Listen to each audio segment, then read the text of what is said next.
Welcome back, everyone, to Fintech Mavericks. I'm your host, Nicole Casperson. And I'm Drew Glover. Nicole, how are you doing? I'm all right.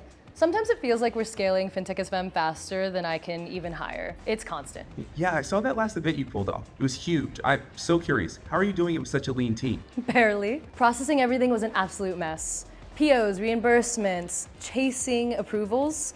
I love Fintech, but even I was questioning our stack. Totally. That kind of friction really adds up. We had the same issue, which is why I'm all in on Brex. Really? What's been the biggest shift? Everything's centralized. Cards, expenses, banking, travel. No more juggling tools or waiting for approvals. It just works, and it keeps pace with my fast-growing company. That's what we need, something that actually scales with us. Exactly. It's been a huge unlock for us, for me, and our portcos. So that's why over 30,000 entrepreneurs and startups use Brex to spend smarter and move faster. And we do too.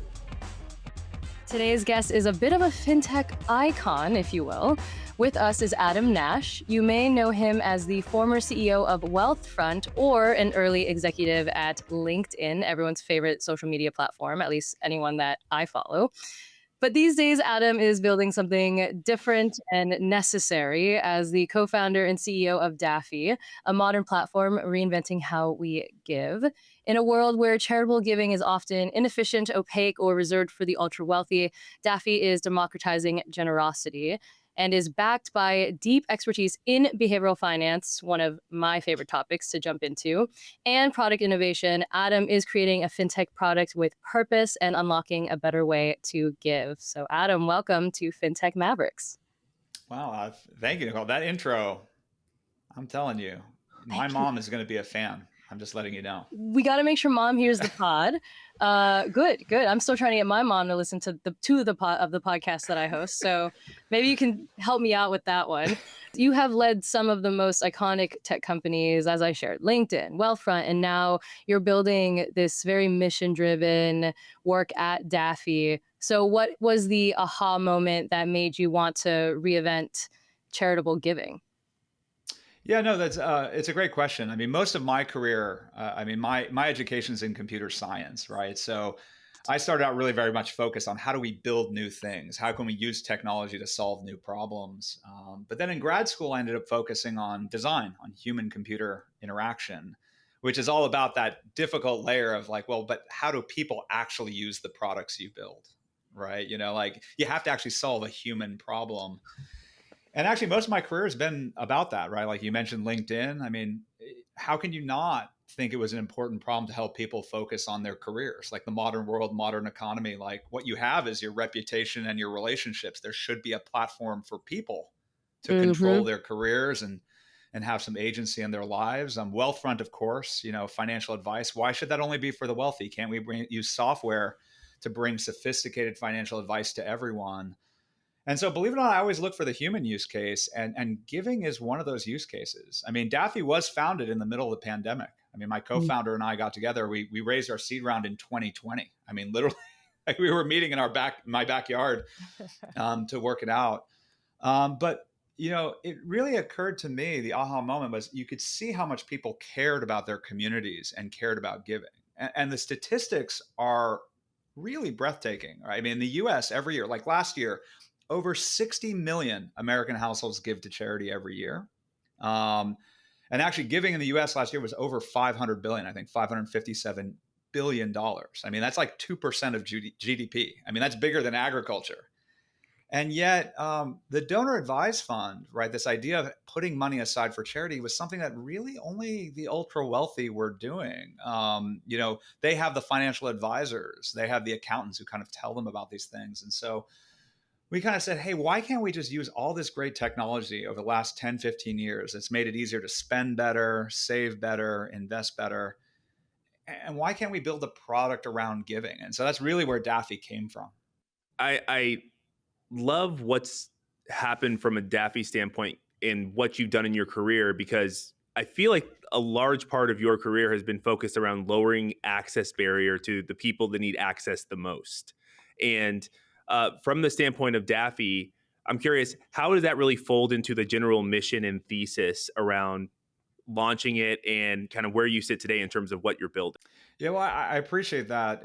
That really has been, I think, where some of my passion for technology came from in the first place, right? I love technology, right? I love that the chips get faster every year and that we figure out new ways of doing things.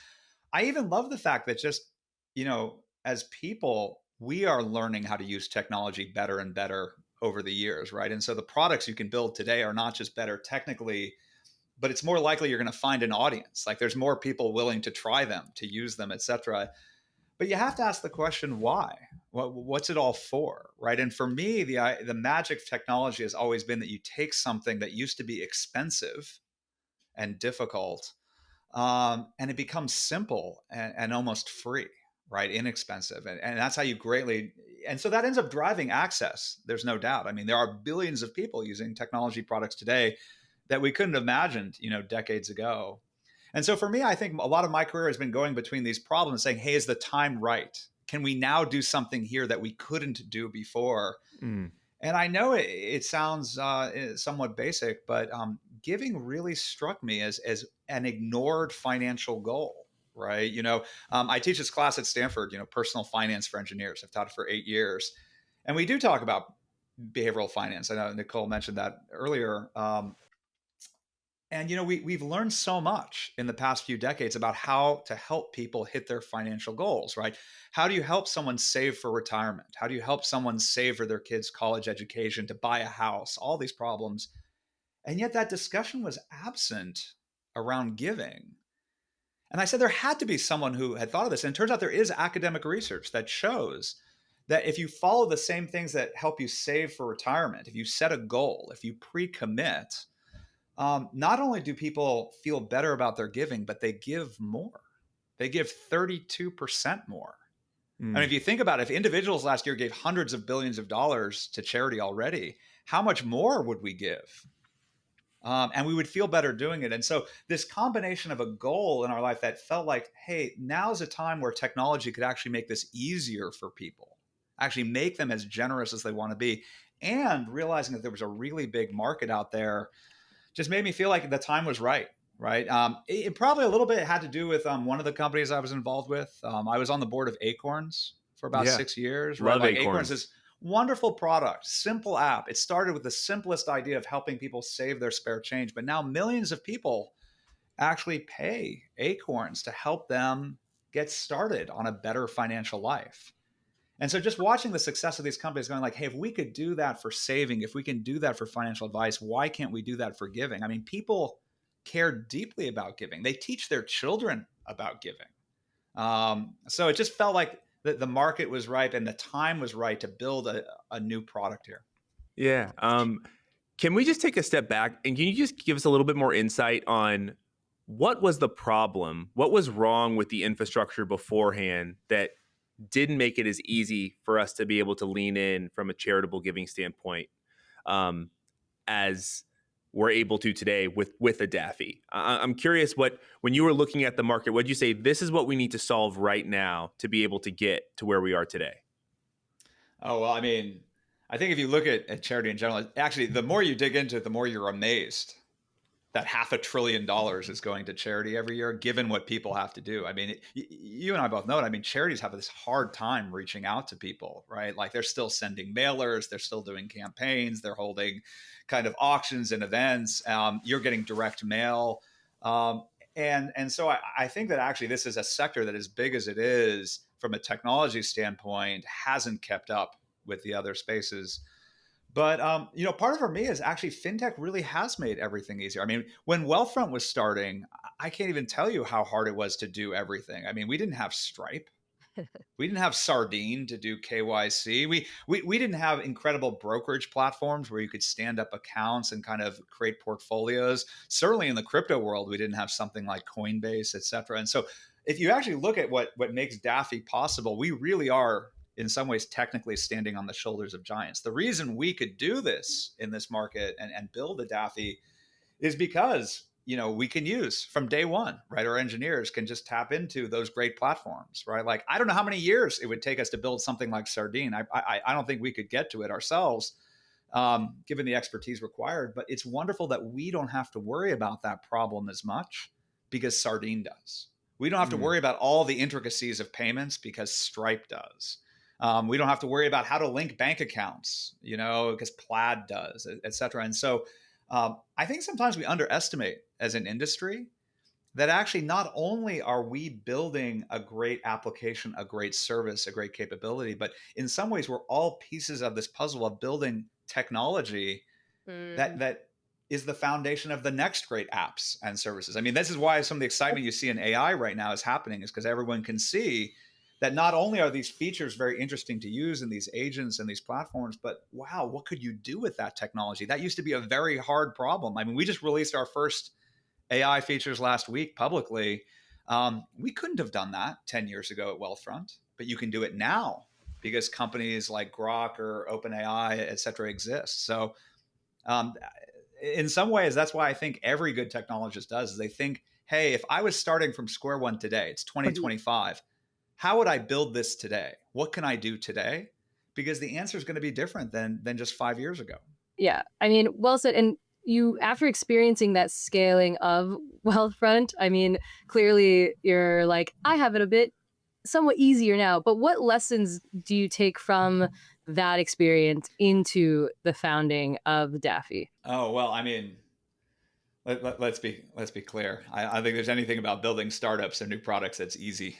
easy, easy, a little hard to get to. So well, yeah, that's. But no. In all seriousness, yeah, I think we all learn from the past. In fact, I often speak about this with founders, et cetera. I feel like every generation of founders, which by the way aren't like normal generations of 15 to 20 years, they're, every few years we have new crops of companies, new ideas about to go after. But we all have this crazy idea that we can do it better this time. Mm-hmm. I mean, my first job was at Apple, right, full time. And, Apple was a startup once, right? They thought they were going to do things differently. They weren't going to be IBM. And then they become the old guard, and then you have the next companies. But every generation of company, I think, and founder thinks they can build it better, not just from a technology perspective. I think they think that we've learned stuff about design. I think about how to go to market. Even the business models themselves evolve. And so, you learn a lot. I mean, obviously learned a lot from Wealthfront. Wealthfront was actually very, very early. Mm-hmm. And Wealthfront itself was a pivot from another company. Most people don't realize it was a company called Kaching. Which actually launched as a Facebook game around social investing. You see how hot social investing is like right now, and Robinhood and Webull and all these other things are out there. They were trying to do that back on the Facebook platform 20 years ago, but it was still early days. Fintech wasn't even a category when I was at Greylock as an EIR. Greylock Partners, one of the best venture capital firms. You didn't see venture capitalists who were focused on fintech like you see a firm like Ribbit today. And so some of it's the people, some of it's the technology, but I think a lot of what we learned at Wealthfront is actually something that we learned even more broadly as an industry, as a sector, which is, how do you get people to trust a computer with your money? Right. How do you build a brand in financial services? Money is about trust, right? Like fundamentally, there's a reason why some of the brands in financial services are hundreds of years old, right? And it's not just, a cozy relationship with regulators. It turns out that people are fairly risk averse when it comes to money. And so in the early days with Wealthfront, frankly, it was much harder because this idea of who would trust their money to a computer was a very hard problem. And the answer we came up with in the early days was, well, there's young people grew up with technology. They don't feel the same way about it. They trust it more. They're used to it, right? In fact, some young people actually seek out technology-based solutions. They think they're better. Mm-hmm. The same way previous generations might have said, well, if I can't walk into a branch and look a person in the eye and shake their hand, I don't know if I can trust them. There was a growing generation of people who are like, well, if they can't even build a website, how can I trust them with my money? And so in the early days of Wealthfront, we had a lot of that. And we also found a lot of strength. Technology was creating a whole new generation of young people that were finding success in their lives. They weren't just doctors and lawyers and professors. They were engineers and designers and founders. And so some of that actually is the same with Daffy, right? Like a lot of what we're finding success with Daffy is we're not out there trying to convince people that they should give to charity. I mean, I do believe that people should give to charity. I don't think it's actually just about the causes of the organizations. I actually think it's better for people individually to realize that some of what they do isn't just for them, right? To bring other people into their lives. But without moralizing, the truth is we go out and look for people who are already giving to charity and say, hey, this is a better way to do what you're doing. Like, this is a place where technology can make it better. And by the way, we're not inventing this idea. Rich people already do this, right? Like the billionaires already use donor advised funds and put money aside this way, because it's a brilliant product. Like, let's be clear, the ability to put money aside for charity in an account, get that tax deduction for a charitable donation, have it invested tax-free in a range of portfolios. And then anytime you want to give to charity, a few taps on your phone and it goes to the organization you care about. I mean, we didn't invent that, but that's kind of a magical product from a financial services standpoint. And so we just reach out for folks out there who give. And actually, the great thing is, I know this is going to sound funny to say, but the market is so different than it was in the early days of Wealthfront, right? It's not just young people who are using technology for financial services anymore. I mean, if anything, the pandemic accelerated that adoption, right? People who used to bring checks to deposit to the bank branch, like, figured out how to use their phone to do, deposits. People got used to using online brokerage accounts, right? Robinhood isn't just for young people anymore, right? They have tens of millions of people using that platform. And so in some ways, once again, we stand on those shoulders, right? Like, we get out there and say, hey, if you like these products for saving and investing, there's a great product for giving. And the wonderful thing about Daffy has been it's not just individuals, right? Nonprofits seem to love us too, right? We're an easy way to give. One of our first donations on the platform, someone read our press release and said, oh, I get it. My congregation, it was a New York guy, my congregation doesn't take Bitcoin. But I read your thing, I get it. I download your app, I give you the Bitcoin and you'll get the money to my congregation. To me, that's that's the warmth that comes from realizing you're using technology to let people do a good thing better than they were able to do it before. Mm-hmm. It's wild. So much knowledge you have.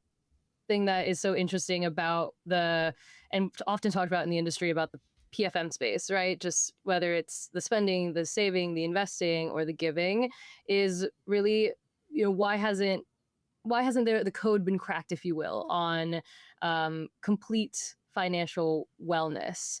And I think to this point, building on top of everything, right? You mentioned it, like, Daffy needed to come at a time when the timing was right? Standing on the shoulders of the tech that came before it.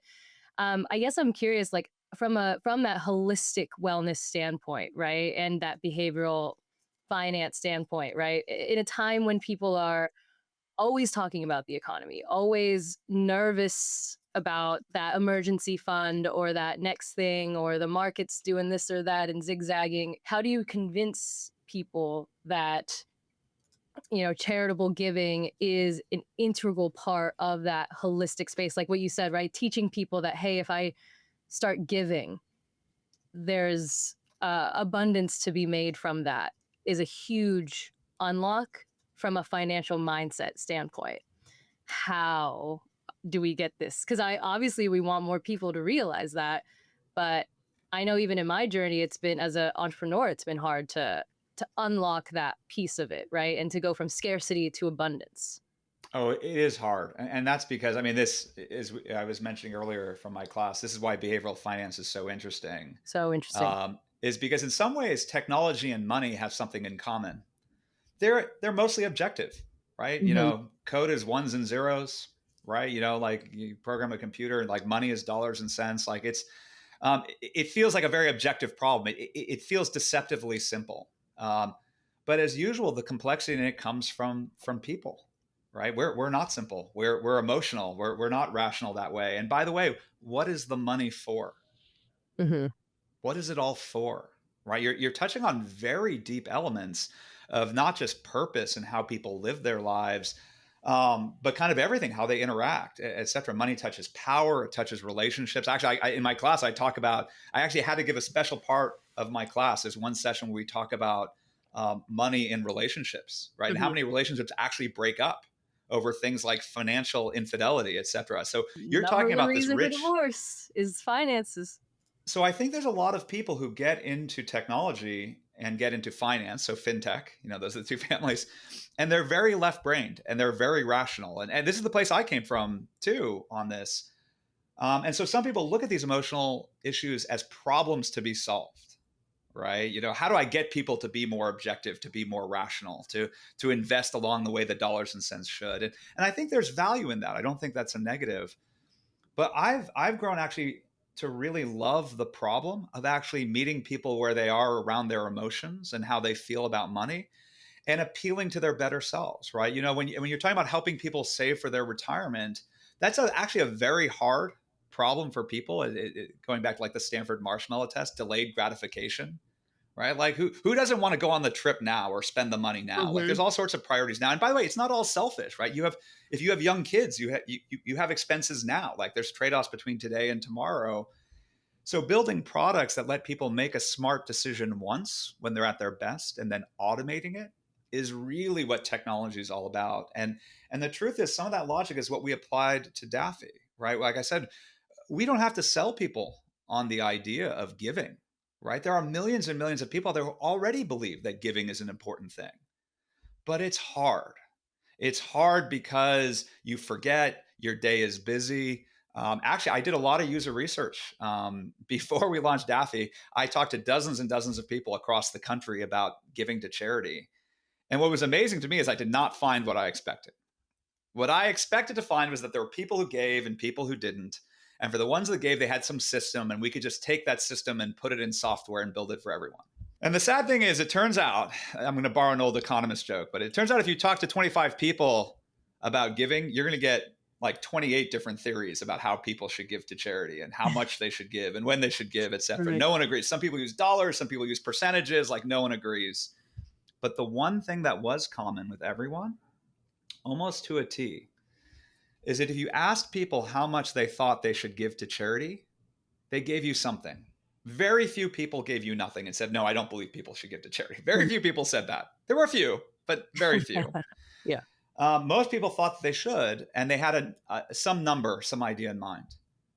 But then when you ask them the question, how much did you give to charity last year?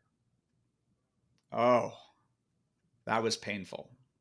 People do not like answering that question. First of all, they don't actually know. Budgeting's hard. You mentioned PFM. Most people do not have an accurate sense of where their money is going.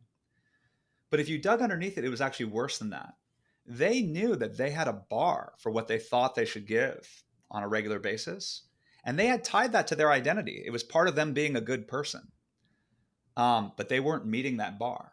And why? Because life is hard, right? Like you have relationships, you have work, you have like, there's all these things, like everything's going on. What really was going on was that people didn't find the time to do it. And that's when I was like, Bingo. I've seen this problem before. This is like retirement savings. This is like other financial goals. What we need to do is let people just set that goal, pick the organizations they support, and then make it that easy for that to just get fulfilled, right? Like to hit that bar. And so that's actually kind of how Daffy was born. But it does come back to these emotions. It does come back to basic, what are the goals people have? It's very clear to me that there are a lot of people who believe that giving, supporting organizations, supporting people who are less fortunate than themselves is part of the life they want to lead. And thankfully, we now know that technology can help them do it. But the money problems are real because, like I said, either you run away from the emotional problems or you run towards them. And I don't know. I feel like there's a lot more value in building great products and platforms that really stick with the customer, that people don't just use, but that they love when you actually touch them at more of an emotional level. Absolutely. Even what you're saying right now, I'm even feeling a little uncomfortable because no, you're right. What the amount that I would outwardly say if you asked me that question would definitely not meet what I give on a yearly basis. I will also say everything I've done in my lifetime around charitable giving has always been an emotional moment in a very specific moment where I just get inspired. Maybe I'm sitting at that table at that charitable gala. Maybe I'm at the high school that like made me the person I am today, and they asked me a question at the right time. But it's such an emotional decision for, I'm assuming a lot of people, I'm speaking for myself, of charitable giving. As you've built your product and you're saying, hey, choose these things, maybe at this time, and we'll make sure it gets equally dispersed throughout the year. How much are you seeing some of the folks that you're working with doing above and beyond what they're doing within Daffy, and how much is it inspiring them to even do more because it's already set, but now because it's already ingrained in what they're doing as a person, now they find themselves looking for new opportunities to do it, you know, I say outside of the Daffy ecosystem. Well, you actually hit the nail on the head. Although it took me and my co-founder a little bit of time launching the product to figure out what you just mentioned. We started with this idea of automating everything, recurring donations, supporting organizations, never forgetting to support and setting that goal. But it turns out it's so much bigger than that. And it is for exactly the reason you talked about. It turns out from a product standpoint, giving is hard because it combines two hard problems for people. One, how much can I afford to give? That's like the personal finance question. Mm-hmm. When someone asks you for money, you're like, wait, can I afford to give that? How much can I afford? Wait, what do I owe this month? All that, like that goes through your head. And the second hard problem is, who do I give the money to? Right? And so the beautiful thing about Daffy and the donor advised fund in general is it separates those two problems. You can make a separate decision of how much money you want to put aside for charity. And that gives you freedom. Because then when someone asks you, when you see someone in need, when the Palisades fires are going on, or the tragedy in Maui, when you see something in the world that you want to impact, or it's a local organization, you want to support a local food bank, the ability to open your phone and have the money already there, it's basically in a wallet for charity, right? It can't do anything else. And believe it or not, that gives you the emotional freedom to do the good thing that actually gives you that reward. So it's funny, that negative that you're feeling, by the way, Drew, I did not try to make you feel negative. I apologize. Oh, no. But It felt good. It ignited something.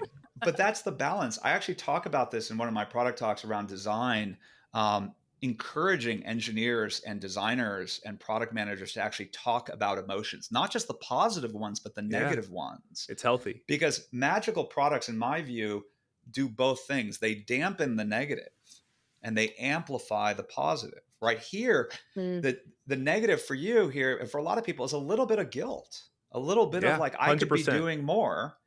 But the positive is that when you do it, you feel good. And it's not just because you did the action. People feel good when they see or feel the people on the other side. People care about the organizations. They don't just care about the cause.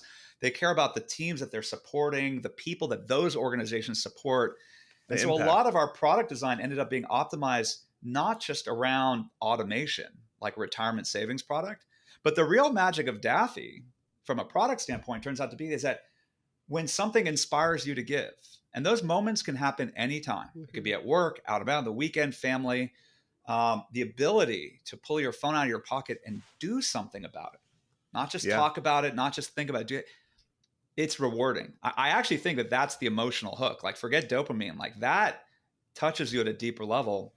And then the fact that actually it turns out to be smart financially, that actually from a tax perspective, this is like a brilliant thing to do. It just turns out that all the arrows kind of go in the same direction. But a lot of our work has been really learning from people what makes them feel great about giving and just making that even easier. Yeah. Love that. I think, that's the behavior that you're hoping to really just permanently shift, right? Is essentially that, yes, the consistency and the automation, but to the point of fundamentally, how do we maybe lessen that guilt or that uncertainty or all of that comes with everything we've talked about? I mean, I think from, the one thing that tends to happen in these spaces, especially when you're creating products that are so good, right, for the world, they can be criticized, right, as too idealistic or, advocacy or not profit, which, is always annoys me. But how do you think about profitability and then the purpose coexisting at Daffy, and any advice for just communicating to folks, and whether it's partners, investors, whoever, hey, yeah, we're doing something for good and it's good for the bottom line across the board? Well, so I'm glad you asked this question. I believe very strongly. It's a little bit of, this is a little bit of a personal story for me in my career, but I told you I started as an engineer, and then I moved into kind of design and human computer interaction. And then I started moving more into the business side. And that's because of the basic insight right? That, what's the point of getting something to work in 30 milliseconds if it takes the person using it 30 minutes to figure out what to do? That's how I moved to design. But then I had this sad epiphany when I realized, like, what if you do the design right and the technology right, you get this great product. But if you don't wrap that product in a great business, you'll never get to do the 2.0 and the 3.0. By the way, we're always a little embarrassed of our 1.0, so you kind of want to get there. Always. And so this problem that I tell all the founders I work with, but I believe it strongly, you have to think about your business model. You have to think about the business you're building, and it has to be aligned with the product you're building and the value you provide to your customers. I mean, with Daffy, we actually had that in the get-go. Most donor advised funds out there borrowed their business models from investment firms. They charge a percentage of assets. And by the way, they're very expensive. Even Vanguard. I love Vanguard. Use Vanguard products. Love Vanguard as an institution. I've visited headquarters.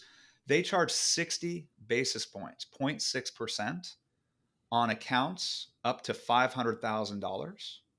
And the minimum's $25,000. This is Vanguard doing this. And the problem with that business model, and it's not just Vanguard, it's Fidelity, it's Schwab, it's all the others, is if you have a $100,000 account with Fidelity and you give away $10,000, well, guess what? Like, they just lost 10% of their revenue because they charge a percentage of assets. They're not even aligned towards giving. When we started Daffy, we said, what would the business model be for us? And we looked at different nonprofits and said a lot of the best nonprofits are actually based on membership. And so Daffy is based on membership. We're free under $100, $3 a month for most of our members, families, $5. And then at the high end, if you're wealthy, you want to do fancy things, custom portfolios, all that stuff, $20 a month. Flat fee though. And that optimizes our business to do what I think is core to our product. We don't want people just to use us for one donation. That's not interesting. We want people to use us for years, even for decades. We want people to be able to go back and see who they gave to and why and how they increased over time and what they did. And so aligning that business model, basically, we are aligned. We do great as an organization, as a business, the longer people stay with Daffy. And actually, to Drew's earlier question, actually at the core of it, the reason Daffy has turned out to be a phenomenal business underlying it is because actually it fulfills its mission. We see it in all the cohorts. People who sign up for Daffy end up contributing more over time and donating more over time. We have grown membership by more than 100% year over year for years. Every VC is happy about this. We have grown assets more than 200% year over year, right? Because people keep giving more. But the most exciting number to me is that actually donations up more than 300% year over year. Wow. And so that alignment of the product and the business model and the technology, I actually think that's part of the hard problem of building companies and building platforms that last. And if you really wanted to make it even harder, which I always do, it turns out there's a fourth one too, which is the people, right? What type of people you want in that organization? How do you staff it? What makes this a great option for them? This is going back to LinkedIn. This is part of the problem. And so the real magic happens when you get all of those things aligned: the technology, the product, the business model, the people. And I know that's a lot. I mean, being a founder is hard. I get it. Believe me, I get it. Yeah. I really get it. It's a difficult thing to do. But that's the problem I think you're taking on if you want to build a real differentiated venture class company. You have to think about how those things fit together. And so for us on the business model, it's been phenomenal. I mean, most people use Daffy. I mean, if they've had a donor advised fund elsewhere or they've looked at other things, they're like, how can you do it so inexpensively? But that's where technology comes in, right? It turns out most people put aside a few $100s, a few $1,000s a year for charity. They give to a half a dozen organizations that they care about, maybe one or two that they got asked from their friends, right? And we just make that very easy to do and cost efficient. And that's phenomenal for a lot of people. That's what they want. And so that alignment of business model actually turns out to be very part and parcel of the Daffy story. And a lot of the reasons people try us in the beginning is just because it's so easy to download from the App Store, put in $100 and make a donation. And they go, wow, that was simple. But that means the technology is getting out of the way so that people can actually do what they want, which is be more generous. Yeah, that the alignment is real. Do you use LinkedIn now to staff Daffy to find those people that are just completely 100% in on the mission and all of that good stuff? Well, like I'm the LinkedIn guy. I mean, I'm just curious. of Yeah. course. Tell us how you do it.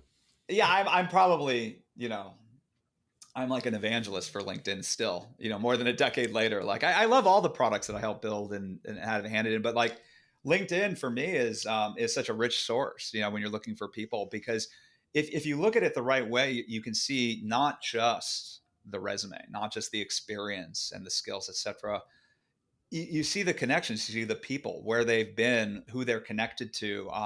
I find the most interesting still to this day is to just see who I know in common. It's one of the reasons on LinkedIn I only connect to people that I know, because that means that when I search for people and I find people, there's usually a deeper connection than just I need someone who checks these boxes.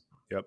Right. I mean, our head of marketing, Chelsea, has a rare combination of both for-profit tech experience at companies like OpenTable, et cetera, and then also working at nonprofits like Lean In with Sheryl Sandberg. I mean, these are just phenomenal. The amazing thing when you're trying to build a small team, you don't need everyone. You're not Microsoft. You don't have to hire 10,000 people every year or whatever they're trying to do. And LinkedIn is very good for companies trying to do that. It's one of the reasons LinkedIn is so big.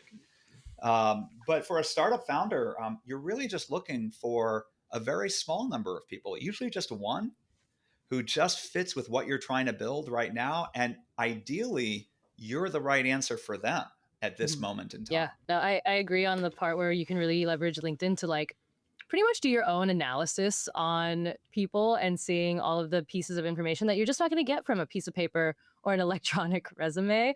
But I don't know if you feel the same, Drew, but I'm a LinkedIn stan, obviously. Oh yeah. Yeah, we used to say at LinkedIn that the last line on the resume is the first thing you talk about. That was always a very passionate part for me back in the LinkedIn days. Was I used to talk a lot about not just reputation relationships, but our professional lives. This version of ourselves. We go out in the world and then we build, right? Like you start with family and then you kind of build a social identity, starting with school and kind of friends, et cetera. And then for some people, it's earlier. Some people start in their teens. But for most people, it's in their 20s and beyond. They start really forming this third identity, which is who they are professionally.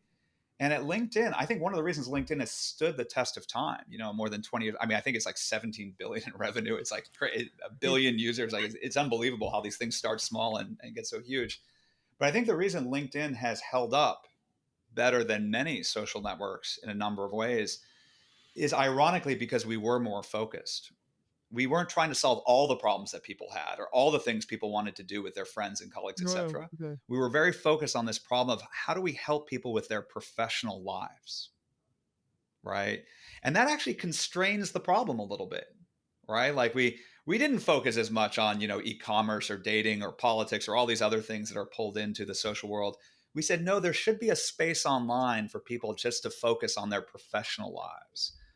Same thing at Wealthfront, around kind of sophisticated financial advice. And then I would say the same thing at Daffy, which is if you think about what we're saying here at Daffy is that actually giving is important enough that there should be a place that's focused on that and helping people do that part of their lives, to connect with other people who care about the organizations they care about. Actually, a lot of Daffy members, they actually get their inspiration from other Daffy members. We let members connect with each other. They leave notes about why they support the organizations they do. I know this sounds obvious, but like you don't get that out of a bank account. No. You don't get that out of a brokerage account. You only get that when someone says, hey, how do people learn or make that decision of who do they give to? But yeah, so sorry. I told you I was a LinkedIn evangelist still. I mean, 20 years later. Oh, no, you should be. I mean, I think LinkedIn has created, LinkedIn, Daffy, these are like very community focused products. And I think we're also living during a time where community is one of like the last moats that truly exist if you're able to build it in a really effective way, one that is focused on a very specific need. And so I am curious, like you're talking about these, all your customers engaging with each other, talking about different things that they're investing in, you building, what is a really dense community that is focused on charitable giving. How has community played a role?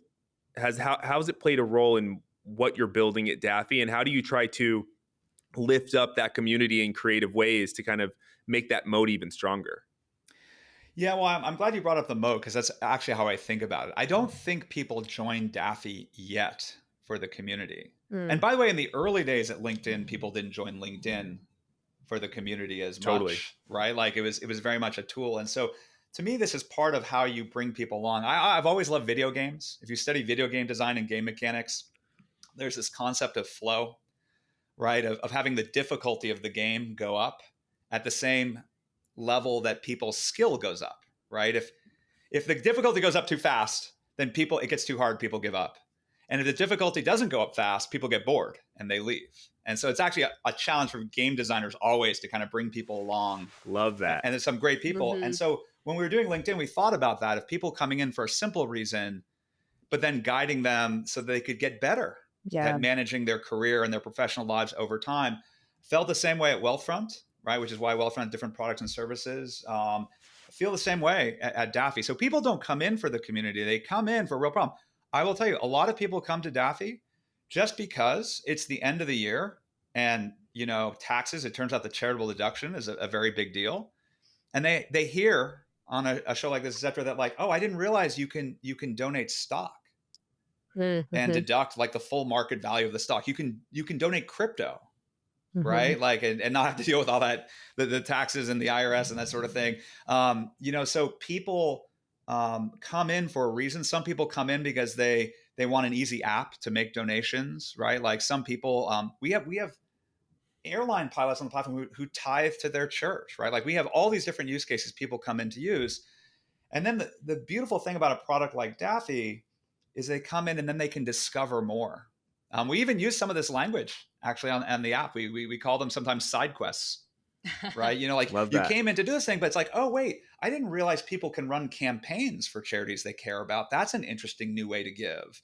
I didn't realize that I could connect to other people and see. I didn't realize I could go to a charity and just search for them and see the notes from other people who've donated to that charity. And maybe I know someone who supports that organization. These are all discovery parts of the process. But I think if you build a great product, you want to borrow a little bit of what game designers have known for a very long time, is you can't hit people with everything all at once. Even if it's all good, even if people like it, it's too much. That's not what people are in the zone for, right? They came to you for a reason, right? And so first and foremost, you have to reward that decision. They come in, that magic moment. I always talk a product like that magic moment. How long does it take them to use your product and go like, wow, that was great. I want to do that again. Once you have that relationship though, then you've earned a little bit of the right to show them other things. And if you're really focused on your mission and the value proposition you offer, my experience has been that smart designers, smart engineers, smart marketers can find more and more things, more and more problems that you can solve for people. I mean, Daffy campaigns actually came out of that. We didn't have that at launch. Love that. But this ability now, everyone wants to know, like, wait, I put this money aside for charity. What are other ways I can give? How can I make more impact? The fact that on Daffy, you have this money in an account, and instead of giving $500 to the local food bank, instead you could run a matching campaign for the local food bank and say, I'll match the next $500 of donations. That's not just for celebrities. That's not just for billionaires. It turns out everyone can do that. Your kid's school is raising money for a new computer lab or for their after-school sports or art program. You can actually run a campaign. You have the power to do that. But those ideas actually didn't start with us. They came from our members. And so I think you start with a simple solution. Yep. You listen. And I think great designers have this ability to kind of hear opportunities for new products and new features.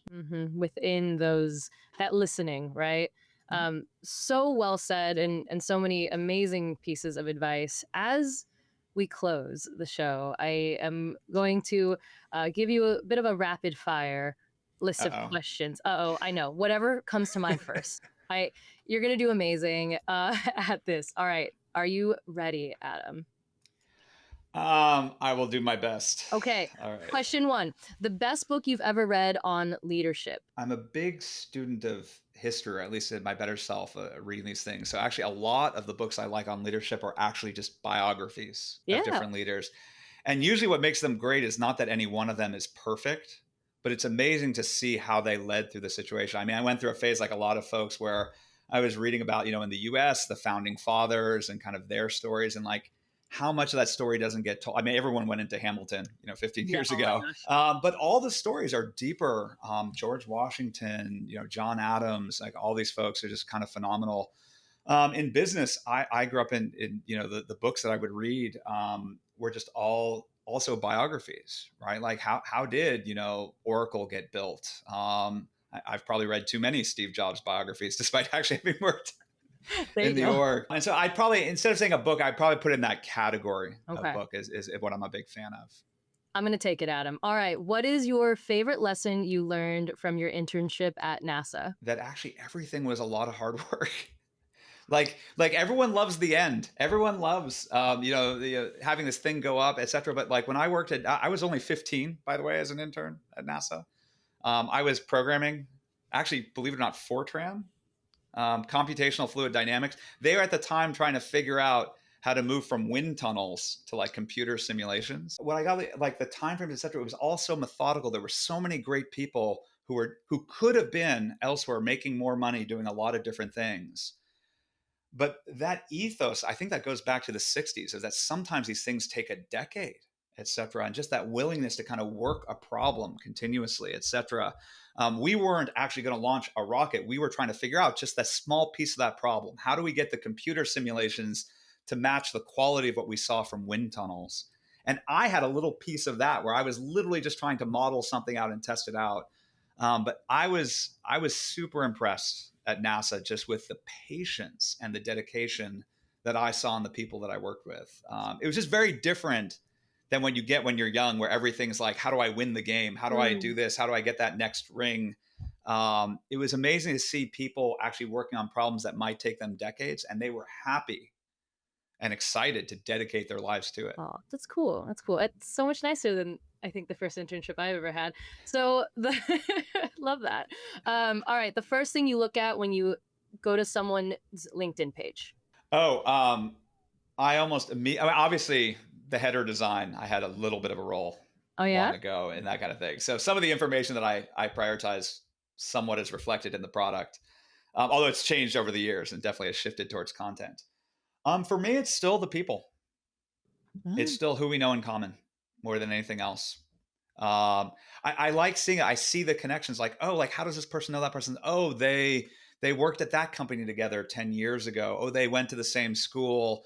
They had a company, they were an investor, that sort of thing. I mean, for founders, I would say, when you're looking at investors, et cetera, you can learn an awful lot about who they're connected to and who you know in common. And there are a lot of alternatives to just kind of going in cold, right? Like you can walk. The feature I used to love at LinkedIn the best was the feature I wanted so badly was just that ability. It's why mobile was so important. Was 5 minutes before a meeting. Who are you meeting with? I mean, you want to walk in cold, or do you want to know who you know in common, what they've worked for before? Like that doesn't have to be a research product. You don't have to have a Devil Wears Prada admin whispering in your ear going like, that's Senator so-and-so, you met them here, blah, blah, blah. The dream for me at LinkedIn was just getting that information right when you needed it. So, Ooh. Well, as a journalist, I thank you, Adam, for your service and making my life easier. All right. A trend you think is overhyped? The trends I mostly always think are overhyped. And this is going to sound a little funny coming from me because I'm someone who's done this as well.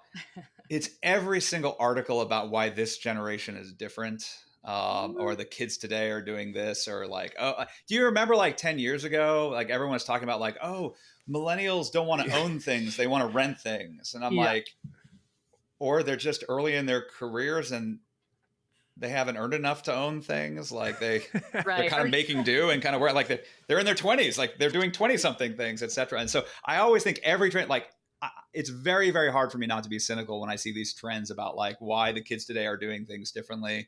Not that there aren't real things going on. I'm a parent, I have 4 children, but I think it's much, much better for people to map to, kind of just thinking about like time of life. What it's like to be a teenager today, what it's like to be in your 20s and 30s, and not put these labels on of Gen Alpha, Gen Z, Millennial, et cetera. Even though I will admit in marketing, occasionally I have done this. I mean, that's a good take. All right, last question for you. What is one daily habit that makes you a better leader? I'm a huge believer in this. And actually, I got this advice from a boss, from a manager. And I'll say, actually, I didn't love that manager, but he gave me this great advice in one review. He was like, any time frame, a year, a month, a week, a day, know the 2 or 3 things you're going to get done that matter, right? Pretend like you're stuck in the elevator. CEO is in the elevator with you. And they go, oh, what are you working on? Like, for you not to have that crisp answer, it's not just a communication thing or putting up. It's actually about being effective. When I wake up every morning, actually, sometimes I do it the night before. I think about like, listen, I'm going to do 100 things today. But I always wake up every morning and there's a few minutes, I drinking my coffee of like, what are the 2 or 3 most important things for me to get done today? When I used to work at Wealthfront, the first 4 months I worked at Wealthfront as a CEO, I didn't have the parking worked out. I didn't have a permit. Palo Alto is difficult. I had to walk in from park like 10 minutes, but it was the best 10 minutes because I could think clearly, these are the most important 3 things for me to get done that day. And then you go and get them done. And if you have that set up where every day you're getting the 2 or 3 most important, most impactful things done every day, every week, I mean, it's how I prioritize. I do it for the team. I mean, even when I kick off for the year, what are the most important priorities for the year? What are the most important priorities this quarter? What are we getting done this week when I'm doing all hands? It's incredibly important. So that's my daily habit that I'd recommend for everyone is just be crisp in the morning. What are the 2 or 3 things you're going to get done today that matter? I'm inspired. I'm inspired. All right, Drew, you want to close this out? Before we close it out, I do want to ask this last question that we normally ask is if you could go back to call it day 1 of you starting first day of LinkedIn, what advice would you have for yourself? It's funny. I had a lot of anxiety going to LinkedIn, believe it or not, because it felt very risky at the time. I mean, most of my friends when I talked to about LinkedIn were like, I don't know how they're ever going to make any money. Web 2.0 wasn't really like, it was kind of a buzzy thing, but not like really a thing. And of all the Web 2.0 companies, LinkedIn felt very sleepy. By the way, when I went to Apple out of college, literally a friend of mine bet me that the company would be out of business in 5 years. We actually made a bet around this. And so, but like, if I went back to LinkedIn, the early days, actually the advice that, Reed gave me, starting out was actually fantastic, which is just to think about what were the 2 or 3 things that I wanted out of my experience at LinkedIn. And that way we would make sure that over the months and years that either at least 2 of those 3 things were still true, or we needed to make a new list, or there was some problem. And actually, I give this advice now to everyone joining a company is to make that list of like, what are the reasons? Is it because of your career? Is it financial opportunity, right? Et cetera. And just be honest with yourself about why you're doing it. And the reason I think it's such good advice and why it helped me so much, I just didn't realize it at the time, was that like jobs are hard. Companies are hard. People are hard. Building products, so much difficulty. And in the dark times when things are hard, it's so useful to look at that list and go like, is that still true? And if it is, you push forward and fight through it. But if I had advice to me back then, I would have said like, there were 20 things I was worried about. Just, it's all going to be okay. Like all that stuff. Like, because by the way, I joined LinkedIn. I was jumping to a startup. My wife and I had just had our second child, right? Like, and we got married a little younger, but like, it did not feel like the right time. I had just turned 30. It was feeling like, like I could start feeling like the responsibility and the weight of just, the house, family, that sort of thing. And I was very much in this fear of like, if I don't do this now, it's only going to get harder. Maybe I'll never be able to make the jump. But the truth is, what I tell myself now is just don't worry about all those things, right? Like instead focus on those 2 or 3 reasons. For me, the reasons to join LinkedIn were very much, it was career. There was a financial opportunity and it was a chance to learn from one of the best in the business, to work with Reed directly. Yeah. And every time things got tough, I was able to look at that list and go, is this still true? And fortunately it was. Well, Adam, we are so happy that you chose LinkedIn because that got you into a great groove in your career, got you in the wealth front, now building Daffy, which we are huge fans of. And I appreciate what you're doing. I love how deeply connected it is to making a positive impact on this world and helping people better understand how they can build, financial freedom and financial happiness. Thank you for joining and excited to see you out there. No, of course. And thanks for having me. Yeah, amazing.